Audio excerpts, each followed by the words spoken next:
जय श्री कृष्णा मित्रों, आइए स्वागत है हमारे सुमित ज्ञान यूट्यूब चैनल में आप सभी दर्शकों का। सभी दर्शकों से मेरी तरफ से जय श्री कृष्णा, जय जय श्री सीताराम। मित्रों, आज आप लोगों के समक्ष में मैं ये बताने के लिए जा रहा हूं कि गुरु कौन होता है,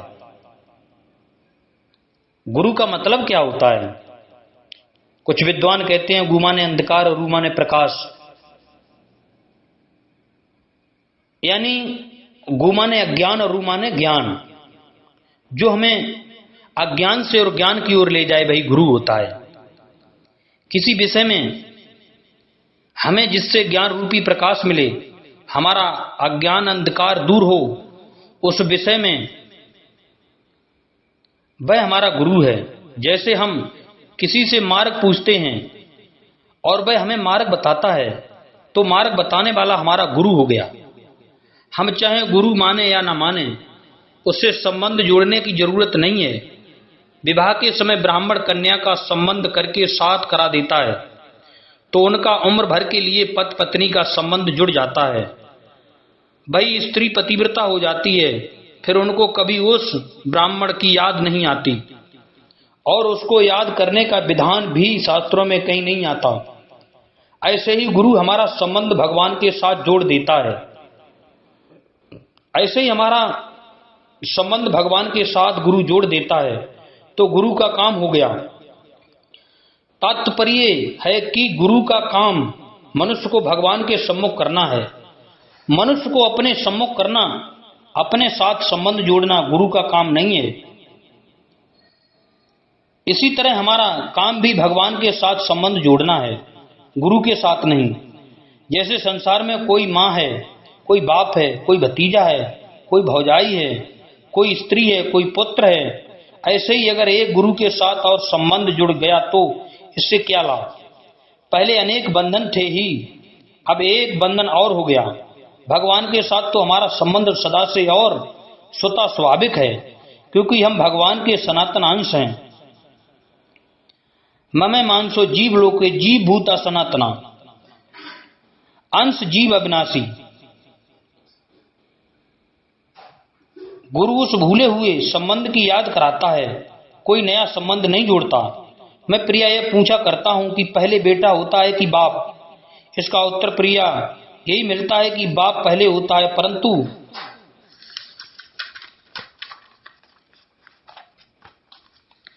वास्तव में देखा जाए तो पहले बेटा होता है, फिर बाप होता है। कारण कि बेटा पैदा हुए बिना उसका बाप नाम होगा ही नहीं। पहले वह मनुष्य पति है, और जब बेटा जन्मता है तब उसका नाम बाप होता है। इसी तरह शिष्य को जब तत्व ज्ञान हो जाता है तब उसके मार्गदर्शक का नाम गुरु होता है। शिष्य को ज्ञान होने से पहले वह गुरु होता ही नहीं। इसलिए कहा है, अर्थात गु नाम अंधकार है और रू नाम प्रकाश है। इसलिए जो अज्ञान रूपी अंधकार को मिटा दे उसी का नाम गुरु है। गुरु के विषय में एक दुआ बहुत प्रसिद्ध है, गुरु गोविंद दोनों खड़े किनके लागू पाए। बलिहारी गुरुदेव की गोविंद दियो बताए। गोविंद को बता दिया, सामने लाकर खड़ा कर दिया, तब गुरु की बलिहारी होती है। गोविंद को तो बताया नहीं और गुरु बन गए, यह कोरी ठगाई है। केवल गुरु बन जाने से गुरुपना सिद्ध नहीं होता। इसलिए अकेले खड़े गुरु की महिमा नहीं है, अकेले खड़े गुरु की महिमा नहीं है। महिमा उस गुरु की है जिसके साथ गोविंद भी खड़े हैं। गुरु गोविंद दो खड़े, अर्थात जिसने भगवान की प्राप्ति करा दी है। असली गुरु वह होता है जिसके मन में चेले के कल्याण की इच्छा हो, और चेला वह होता है जिसमें गुरु की भक्ति हो। को वा गुरु ही हितोपतेष्टा शिष्य तुको यो गुरु भक्त एवं। अगर गुरु पहुंचा हुआ हो और शिष्य सच्चे हृदय से आज्ञा पालन करने वाला हो तो शिष्य का उद्धार होने में संदेह नहीं है। पारस केरा गुड़ किया पलटा नहीं लोहा, कह तो निज पारस नहीं कह बीच रहा बिछोहा। अगर पारस के स्पर्श से लोहा सोना नहीं बना तो वह पारस असली पारस नहीं है, अथवा लोहा असली लोहा नहीं है। अथवा बीच में कोई आड़ है। इसी तरह अगर शिष्य को तत्व ज्ञान नहीं हुआ तो गुरु तत्व प्राप्त नहीं है, अथवा शिष्य आज्ञा पालन करने वाला नहीं है, अथवा बीच में कोई आड़ कपट भाव है।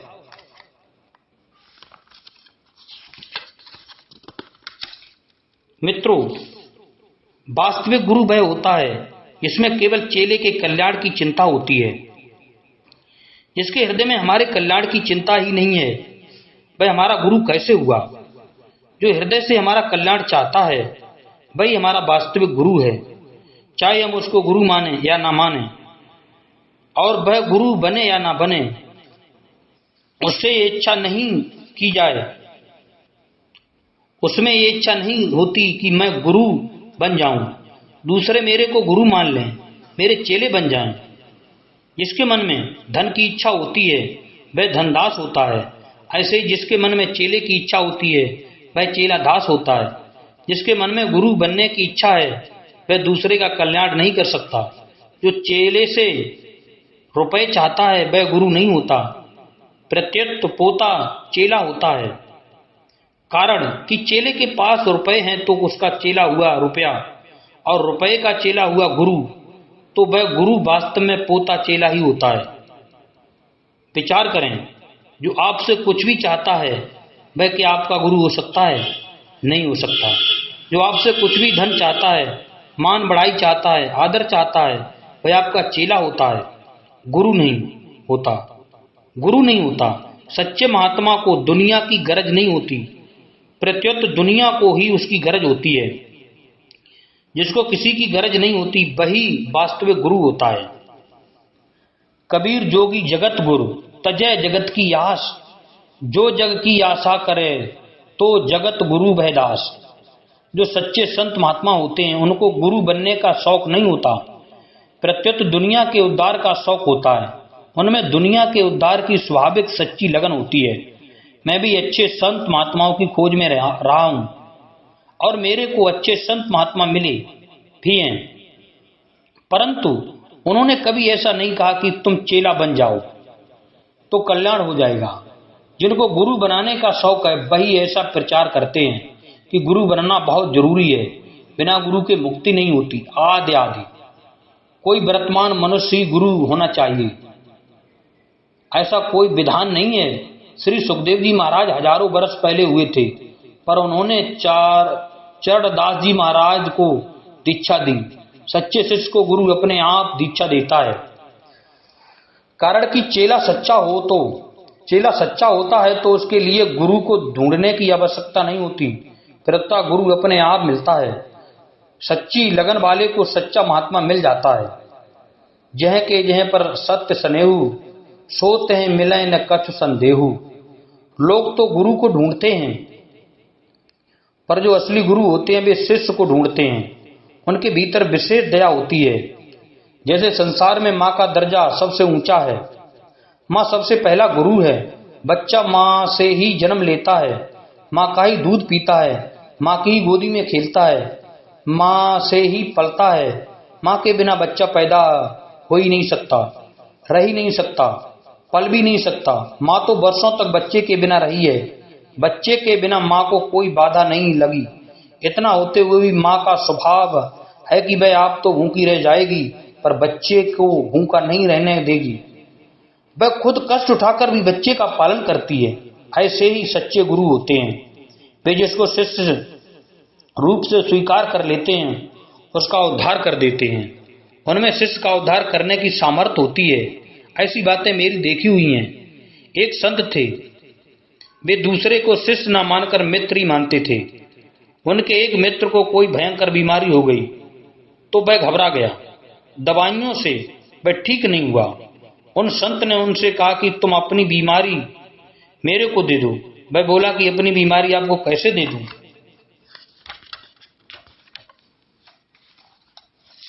संत ने फिर कहा कि अब मैं कहूं तो मना मत करना, आड़ मत लगाना, तू आधी बीमारी मेरे को दे दे।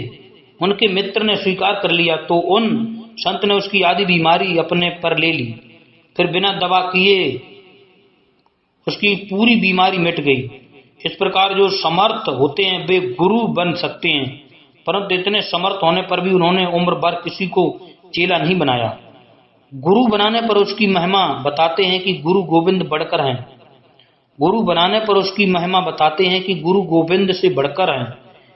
इसका नतीजा यह होता है कि चेला भगवान के भजन में न लगकर गुरु की भजन में लग जाता है। ये बड़े अनर्थ की नरकों में ले जाने वाली बात है। ये अच्छे संत की बात है। उनको चेलों ने भगवान से बढ़कर मानना शुरू कर दिया तो उन्होंने चेला बनाना छोड़ दिया और फिर उम्र भर में कभी चेला बनाया ही नहीं। कारण कि चेले भगवान को तो पकड़ते नहीं, गुरु की पकड़ लेते हैं, गुरु को ही पकड़ लेते हैं। गुरु की बात सुनकर मनुष्य भगवान में लग जाए तो ठीक है, पर वह गुरु में ही लग जाए तो बड़ी हानि की बात है। चेले को अपने में लगाने वाले काल नेम अथवा कपट मुनि होते हैं, गुरु नहीं होते। गुरु वे होते हैं जो चेले को भगवान में लगाते हैं। भगवान के समान हमारा हित चाहने वाला गुरु पिता माता बंधु समर्थाद कोई नहीं है। उमा राम समहित जग माही, गुर पित मात बंद प्रभु नाही। भगवान की जगह अपना पूजा करवाना पाखंडियों का काम है। जिसके भीतर शिष्य बनाने की इच्छा है, रुपयों की इच्छा है, मकान आश्रम आदि बनाने की इच्छा है, मान बढ़ाई की इच्छा है, अपनी प्रसिद्धि की इच्छा है, उसके द्वारा दूसरे का कल्याण होना तो दूर रहा, उसका अपना कल्याण भी नहीं हो सकता। शिष्य सखा सुत वित्त को तरसें, परम तत्व को कैसे परसें। उसके द्वारा लोगों की बड़ी दुर्दशा होती है, जो कपटी मुनि द्वारा राजा प्रताप भानु की हुई थी। देखें मानस बाल कांड में। कल्याण तो उनके संग से होता है जिनके भीतर सबका कल्याण करने की भावना है। दूसरे के कल्याण के सिवाय जिनके भीतर कोई इच्छा नहीं है, जो स्वयं इच्छा रहित होता है, वही दूसरे को इच्छा रहित कर सकता है। इच्छा वाले द्वारा ठगाई होती है, इच्छा वाले के द्वारा ठगाई होती है, कल्याण नहीं होता। यह सिद्धांत है कि जो दूसरे को कमजोर बनाता है वह खुद कमजोर होता है, जो दूसरे को समर्थ बनाता है वह खुद समर्थ होता है, जो दूसरे को चेला बनाता है वह समर्थ नहीं होता, जो गुरु होता है वह दूसरे को भी गुरु ही बनाता है। भगवान सबसे बड़े हैं, इसलिए वे कभी किसी को छोटा नहीं बनाते। जो भगवान के चरणों की शरण हो जाता है वह संसार में बड़ा हो जाता है। भगवान सबको अपना मित्र बनाते हैं, अपने समान बनाते हैं, किसी को अपना चेला नहीं बनाते। जैसे निषाद राज सिद्ध भक्त था, विभीषण साधक था और सुग्रीव भोगी था, पर भगवान राम ने तीनों को ही अपना मित्र बनाया। अर्जुन तो अपने को भगवान का शिष्य मानते थे, पर भगवान अपने को गुरु ना मानकर मित्र ही मानते हैं। वेदों में भी भगवान की जीव का सखा बताया गया है। वेदों में भी भगवान को जीव का सखा बताया गया है। सदा साथ रहने वाले तथा परस्पर सखा भाव रखने वाले दो पक्षी, जीवात्मा और परमात्मा एक ही वृक्ष शरीर का आश्रय लेकर रहते हैं। जो खुद बड़ा होता है वह दूसरे को भी बड़ा ही बनाता है, जो दूसरे को छोटा बनाता है वह खुद छोटा होता है। जय श्री कृष्ण मित्रों, हमारे चैनल को सब्सक्राइब करें, लाइक करें और भी ज्ञानवर्धक वीडियो इसी तरह पाते रहे। जय श्री कृष्ण, जय जय श्री सीताराम।